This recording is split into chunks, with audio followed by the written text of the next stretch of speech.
Hala mga jay, so atong tong trending no nga toothpick ra ibutang iniglitik muliki dayon siya. So kay dili man siya magsilbi sa akong toothpick, ako siyang gigamitan og barbecue stick. O karon doon ako glitik-litik, ako naging gipukpok. Dili man gyapon maliki. So round 2, ato ang utrohon basin sayo pratong pagbutang. So, ito na po na siyang ibutang o balik sa ilalom. Lahi na po siya nga buho. O, dok pag nakugmayo. Litik na po. Pukpok na po. Dili, man gihapon. So, ako na po siyang giduot sa akong duha kakutudlo. Dili, man gihapon. So, bira.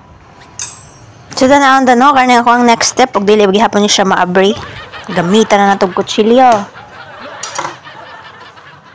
So, gilit ka na po na ako balik. Kung maabri ba, gipok-pok na po na ako. Dili man gihapon. Nasakitlan na ako ang kamot. So, karon no, ako na siya ning tarungon aron siya maabri. Ako naging gidasok ang kutsilyo sa ilalom. O, then sa pikas na po. Ako na pong gidasok sa ilalom.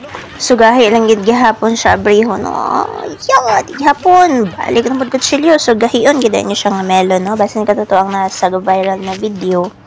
Humok gito siya nga iniglitik ni mo, muliki. Dayon siya.